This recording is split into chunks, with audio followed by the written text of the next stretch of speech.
Pasien isolasi, ya. Jadi pertama kita akan ada beberapa aturan, ya. Yaitu yang pertama adalah kewaspadaan terhadap semua darah dan cairan tubuh, ekskresi dan sekresi dari seluruh pasien untuk meminimalisir resiko transmisi infeksi. Nah, kewaspadaan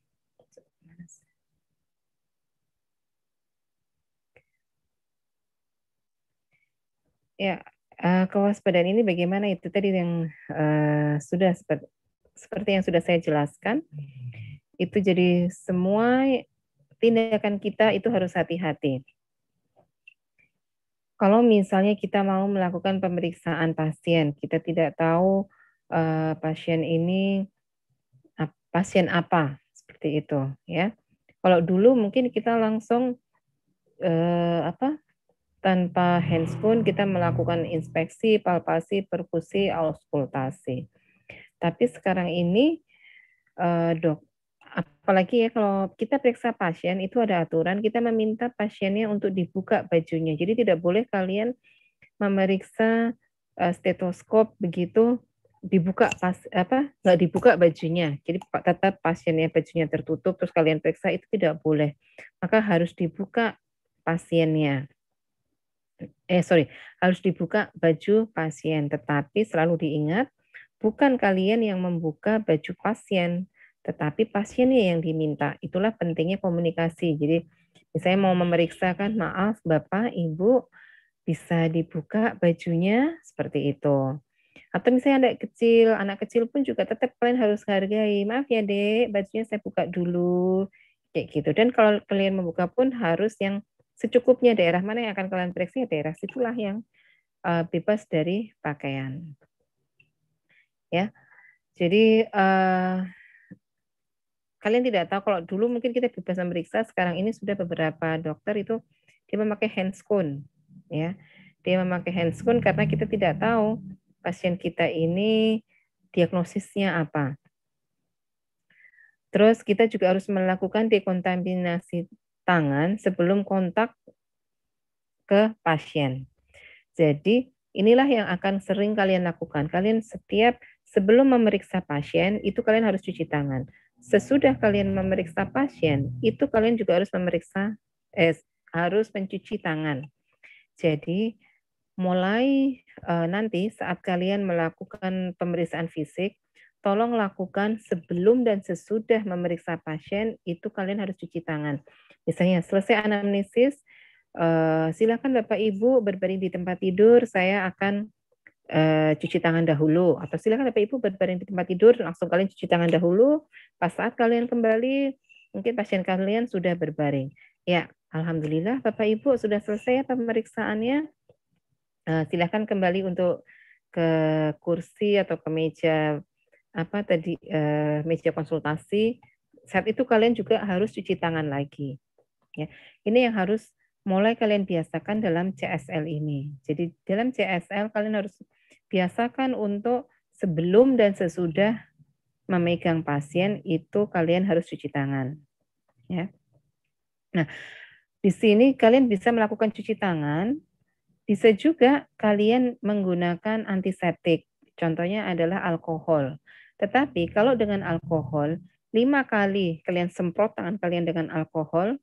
Kalau sudah 5 kali, maka yang sekalinya lagi, nanti misalnya pasien ke-6 kalian harus cuci tangan pakai sabun. Tujuannya apa? Tujuannya untuk melindungi diri kita sendiri. Alkohol itu kan, apalagi yang 70%, ya yang kita gunakan 70%, itu kan keras. Ya, tangan kita bisa iritasi, tangan kita bisa kering. Kalau tangan kita iritasi dan kering, maka otomatis akan mudah kita juga terserang sakit, terserang penyakit.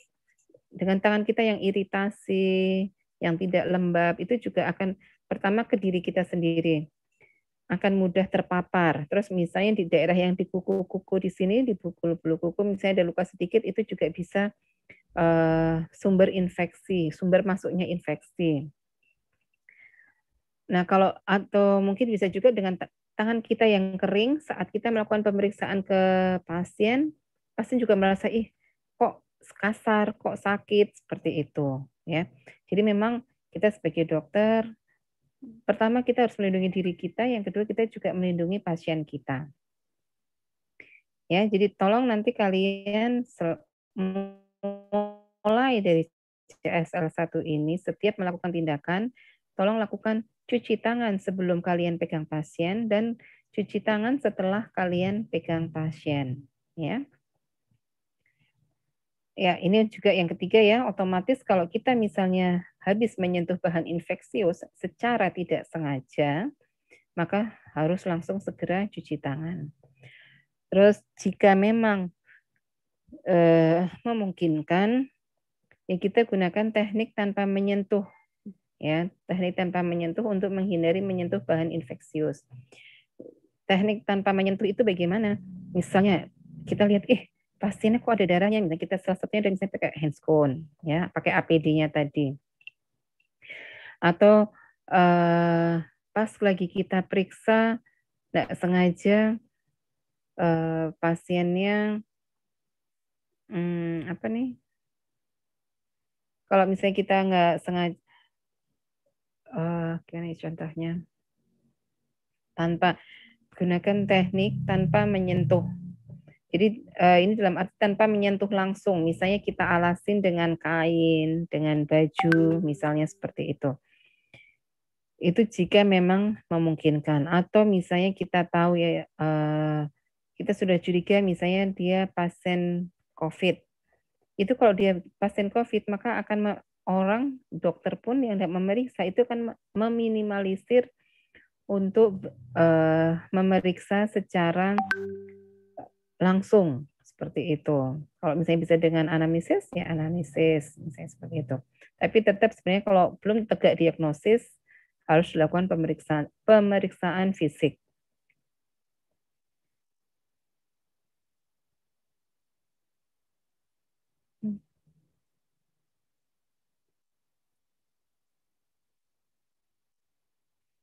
Apa ini?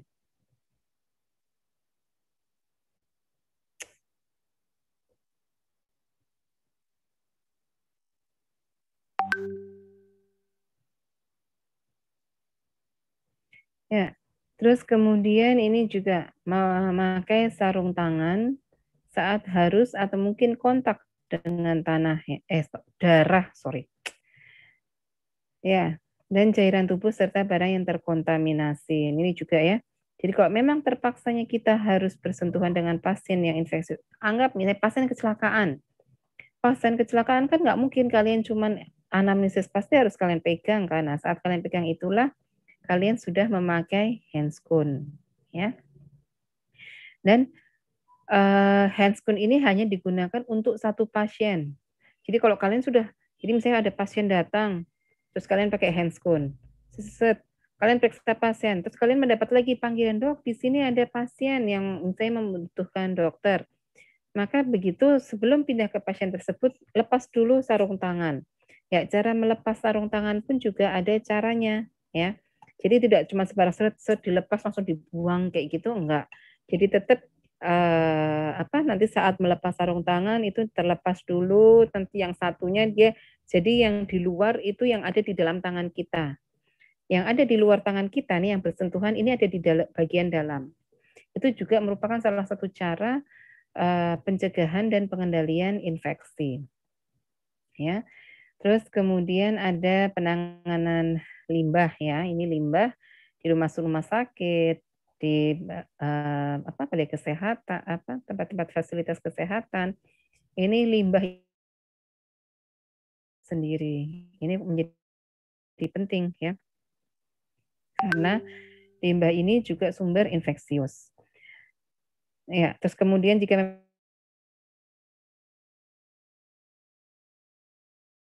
infeksius maka harus ditangani sesuai dengan prosedur yang ada. Kemudian pastikan juga peralatan, barang fasilitas, dan linian infeksius pasien ini telah dibersihkan dan didesinfeksi dengan benar antar pasien. Jadi misalnya piringnya, ya kan, yang terus misalnya dia pakai sendok, kan pasien itu misalnya makan, terus misalnya pakai sendok. Ini saya kasih contoh yang seperti itu yang gampang. Nah, sendok ini kan dari satu pasien ke pasien yang lainnya. Nah, ini bagaimana cara mencucinya? Itu semuanya nanti di tempat pencucian itu semuanya diperlakukan barang infeksius semua. Karena dengan diperlakukan semua barang infeksius, maka mereka cara pencuciannya pun akan berbeda. Mungkin, oh direndam dulu, oh dengan air panas, direndam untuk menjaga keamanan yang lainnya. Kan kalau kita sendok, gelas yang dari rumah sakit, itu kan tidak mungkin ada namanya masing-masing pasien. Oh ini punyanya si pasien ini, oh ini kan enggak. Jadi saat dibersihkan itu harus aman untuk yang pasien atau untuk orang yang lainnya, ya. Makanya biasanya baik peralatannya, barang linen itu biasanya dibersihkan semuanya dianggap menjadi barang infeksius agar saat dia dipakai untuk pasien yang lainnya itu tetap aman. Ya, ini bagaimana higienisitas saat berada di pasien, ya. Jadi di sini ada 5 hal di mana kita perlu hand hygiene, ya, kebersihan tangan kita. Ya, ini berdasarkan WHO tahun 2012.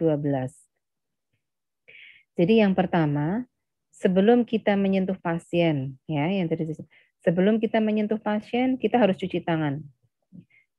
Terus yang kedua itu sebelum misalnya si pasien mau ganti perban, si pasien mau butuh tindakan, maka sebelum kita melakukan ke si pasien, maka daerah tersebut misalnya luka si pasien, maka pertama kita cuci tangan cuci tangan, terus kemudian sebelum sentuh pasien kita cuci tangan. Terus yang kedua kita membersihkan daerah mana yang daerah mana dari si pasien yang akan kita lakukan tindakan. Misalnya dia akan ada luka, perawatan luka. Dia sudah dijahit atau dia ada luka terbuka, terus harus kita ganti perbannya setiap hari. Enggak. Ya, kalau luka terbuka jarang ya dilakukan tertutup. Misalnya ada luka, terus dia dijahit, atau sebelumnya dia lukanya terbuka, terus ini sedang perawatan di mana dia harus sering diganti. Nah, saat seperti itu, daerah yang akan dibersihkan itu harus dibersihkan, daerah yang akan mendapat tindakan itu harus dibersihkan dahulu. Ya, itu harus dibersihkan. Terus yang kedua itu cairan-cairannya, ya. Ini cairan-cairan ini misalnya urinnya, yang urinnya dicampur, urin bagnya itu juga harus kita waspadai. Apakah dalam bentuk BAB, BAK, ya. Itu terus selang-selang urin bagnya itu. Kemudian yang keempat setelah menyentuh pasien itu kita juga harus cuci tangan kembali, ya. Kita cuci tangan kembali dan yang kelima adalah yang ada di sekitar si pasien. Ya, jadi misalnya apakah misalnya saat kita datang kita pegang tempat tidur pasien, misalnya sambil berdiri sambil edukasi tempat pasien, atau misalnya pasiennya ngobrolnya lama, terus dipersilahkan untuk duduk, artinya kan si dokternya duduk, artinya si dokter duduk di tempat duduk tersebut. Nah ini juga kalau duduk ya nggak bisa sih ya, mungkin lebih ke sentuhan. Ini karena berhubungan dengan tangan. Misalnya pegang tempat tidurnya, terus atau nggak sengaja kena di kasurnya, maka itu juga harus cuci tangan. Seperti itu. Jadi banyak sekali hand hygiene yang harus kita lakukan, ya, sebelum periksa pasien, sesudah periksa pasien, saat kita menyentuh cairan-cairan liquidnya, ya, misalnya urin bagnya. terus atau mungkin tadi itu saat kita membersihkan luka dari si pasien, termasuk tempat tidur pasien. Oke, ada pertanyaan dulu? Saya pikir simpel dan mudah ya, karena sebenarnya kecenderungannya ini lebih untuk mengingatkan kalian. Ya, di sini nanti kalian akan melakukan skill, yaitu dalam bentuk cuci tangan, ya. Nanti yang kalian butuhkan dalam cuci tangan itu adalah yang pertama, usahakan air itu air yang mengalir, ya. Yang kedua itu ada sabun. Kalau ada larutan antiseptik itu juga lebih baik. Yang keempat adalah lap tangan yang bersih dan kering. Inilah yang kalian perlukan kalau kalian nanti akan melakukan skill.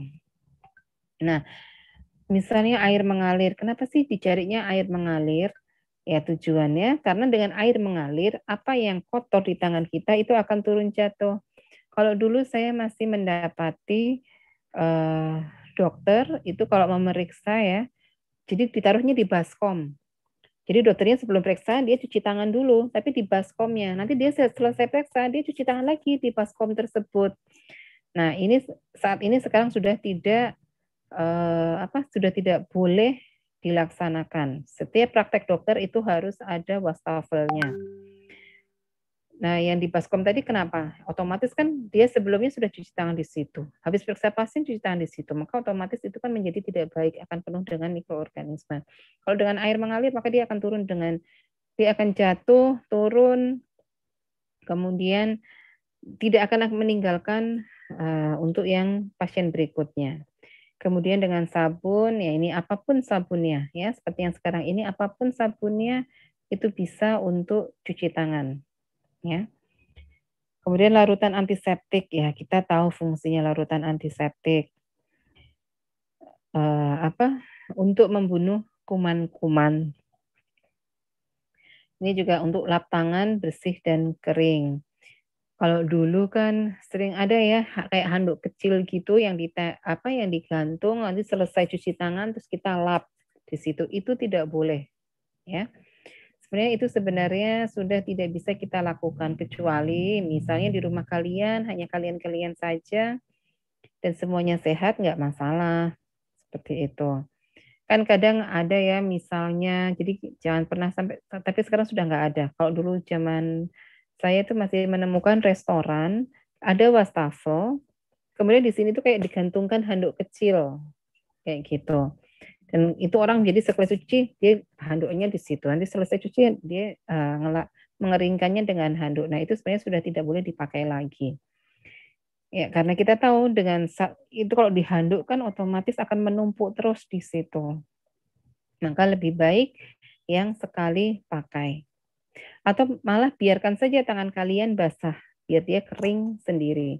Tapi kalau misalnya di praktek kalian, ya otomatis misalnya habis periksa pasien, habis itu mau tulis resep, kan nggak mungkin kalau tangannya basah. Gunakan yang sekali pakai. Ya, ini step-stepnya ya. Sudah, nanti kalau yang CSL kalian tinggal lakukan, jadi sama seperti yang di modul kalian. Kalian sudah menerima modulnya? Udah terima modulnya belum? Yang untuk cuci tangan ini? Tapi dok, kayak manual dok, manual modulnya dok. Sudah ada dok di e-learning dok, tapi dok. Oke, terus ya videonya juga sudah ada ya, video untuk cuci tangannya ya.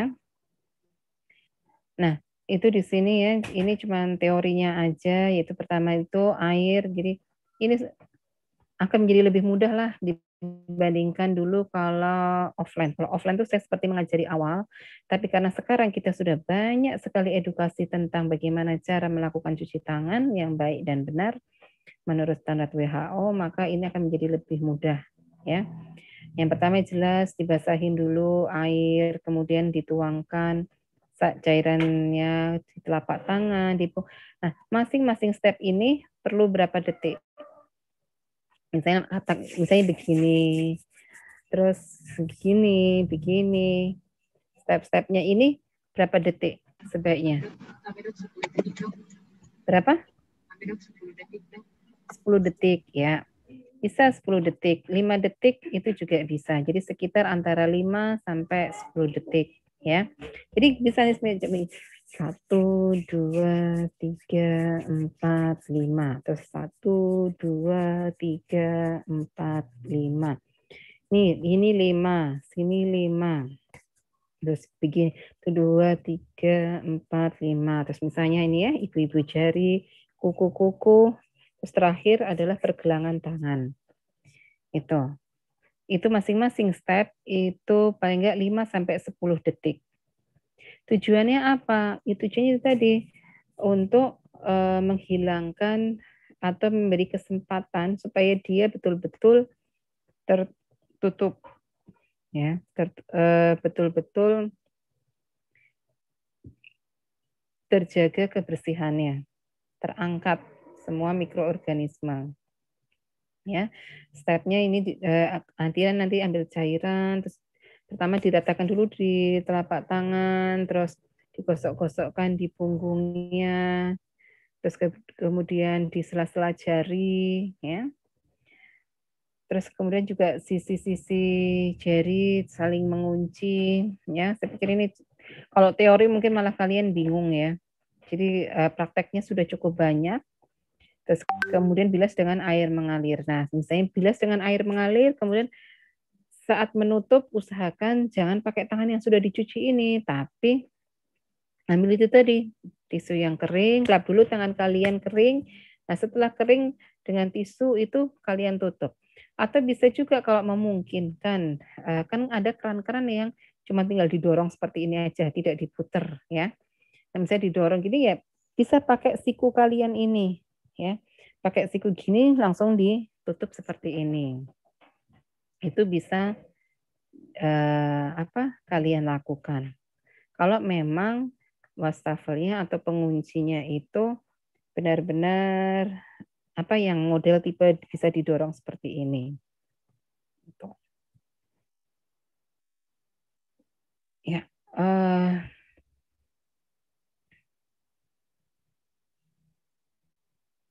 kalau misalnya nih kita berada di lingkungan yang tidak ada air yang mengalir, ya, tidak ada air yang mengalir, maka sebaiknya dispenser sabun itu dibersihkan dahulu sebelum pengisian ulang. Jadi misalnya kita menggunakannya dengan dispenser. Kita menggunakannya dengan dispenser, nggak ada air yang mengalir, sementara kita harus butuh, kita bisa menggunakan dengan dispenser. Tapi itu harus dibersihkan dahulu, ya. Terus juga ini yang kadang sering kita lakukan. Misalnya kita sudah menuang, sabunnya tinggal dikit nih, tuang lagi. Itu sebaiknya jangan dilakukan. Jadi tunggu sampai dia habis, terus kemudian misalnya kalau perlu tempat sabun tersebut kita cuci, baru kita tuang ulang lagi. Karena apa? Kita nggak tahu nih yang di dalam sini apakah, siapa tahu di dalamnya sudah ada tumbuh jamur-jamur, ada lumutnya. Walaupun itu seharusnya sih tidak mungkin. Tapi kan kalau pernah nggak kalian itu, kalau peralatan gayung dimasukkan ke dalam air terus-terusan, lama-lama kan dia jadi licin, ya kan? Nah, itulah yang harusnya dihindari. Makanya biasanya kalau dia biar nggak licin gimana? Ya harus digosok, dikasih sabun, dibersihkan, maka dia tidak akan licin. Itu. Jadi seperti itu juga dengan yang ini, menambah cairan sabun. Menurut kita, kan bersih terus, kita tutup, isinya pun sabun. Iya, tapi kan di dalamnya kita enggak tahu. Siapa tahu dia ada yang licin-licin, sehingga akan memudahkan untuk tumbuh mikroorganisme. Ini tadi ya, jangan menggunakan baskom yang berisi air. Walaupun baskom tersebut sudah kita beri antiseptik, tapi tetap mikroorganismenya akan bisa berkembang biak. Terus apabila misalnya airnya yang tiba-tiba mati ini, air krannya mati, maka bisa kita cari tempat yang bisa difungsikan seperti air mengalir, ya, seperti itu. Jadi jangan sampai kalian jangan sampai kalian pakai tempat yang ada di baskom seperti itu. Makanya misalnya gini aja, kalau misalnya kalian makan ada tempat kayak mangkok yang isinya air, itu kalian akan memilih cuci tangan yang mana. Dan di situ juga ada wastafel. Kalau saya yakin sih kebanyakan pasti kita sudah makan, disediakan mangkok untuk cuci tangan, dan disediakan juga ada wastafel di situ. Saya yakin sebagian besar orang akan memilih langsung cuci tangan di situ. Habis cuci tangan, langsung makan. Ya, sebaiknya itu mulai dikurangi. Oke, mungkin kalau karena itu tadi, oke, mungkin kalau cuma sekali dipakai, ya sudah selesai. Nanti selesai makan harus ke wastafel. Karena itu tadi kebiasaan kita kan kita nggak tahu tangan kita bersih atau enggak, terus kemudian kita masuk ke apa nih cairan kobokan itu, ke cairan kobokan kita nggak tahu, artinya kan dia tidak mengalir, hanya ada di situ saja, dan itu bisa menjadikan tumbuh menjadi mikroorganisme. Ya itu saja. Ini ya, cuman saya hanya memberikan gambaran itu tadi bagaimana cara cuci tangan yang baik dan benar. Ya, ini ya. Jadi untuk waktunya usahakan semua step ini 40 sampai 60 detik cuci tangan kalian. Jadi bayangin cuci tangan kalian itu selama 1 menit. Ya, kalau cuci tangan kalian ini dilakukan, ini untuk yang biasa ya. Sementara kalau di tempat kamar operasi itu jelas dia kesterilannya terjaga tinggi. Saya perhatikan dokter-dokter yang akan mau operasi itu biasanya mereka cuci tangannya lama sekali. Bahkan kalau perlu mereka sampai gosok-gosok kukunya, ininya mereka gosok-gosok. Jadi mereka di situ disediakan alat penggosoknya. Jadi mereka gosok tangannya seperti digosok sampai cukup lama, bahkan sambil cuci tangan tuh sambil ngobrol. Kecenderungannya seperti itu, saking lamanya dalam cuci tangan. Ya ini ya, usahakan juga kalian untuk perhatikan jari tangan kalian, kuku, cat kuku, sama perhiasan. Selama cuci tangan itu tidak boleh menggunakan perhiasan apapun. Cincin, gelang, jam tangan tolong dilepas dahulu. Ya. Saat pemakaian handscoon pun cincin, jam tangan itu juga dilepas. Terus saat CSL kalian juga harus potong kuku, ya. Karena saat kalian memeriksa ke pasien, jangan sampai kuku kalian itu melukai pasien. Kalian akan terinfeksi pasien, pasiennya pun akan mengalami kesakitan gara-gara dokternya. Jadi kuku ini juga harus dipotong, dibersihkan. Ini kuku buatan ini ya juga tidak boleh ya. Yang sekarang ini kan banyak tuh kuku-kuku yang ditempel. Ya, itu kuliah dari saya.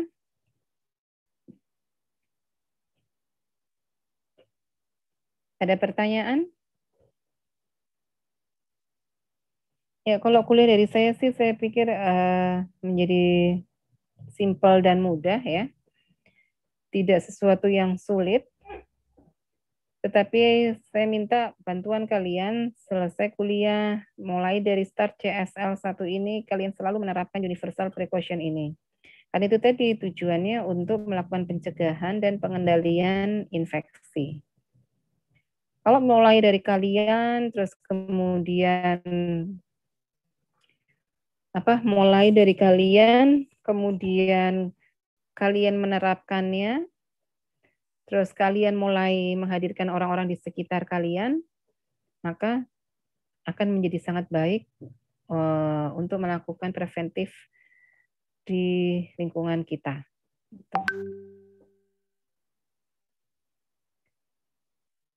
Ada pertanyaan?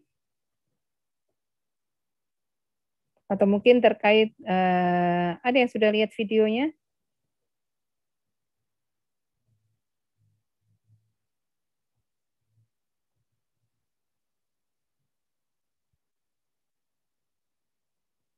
Ya, Kalau memang tidak ada pertanyaan, saya cukupkan sekian. Kalian mulai di ininya, kalian offline-nya kapan ya? Ini sudah pada di Makassar semua atau masih ada yang di daerah?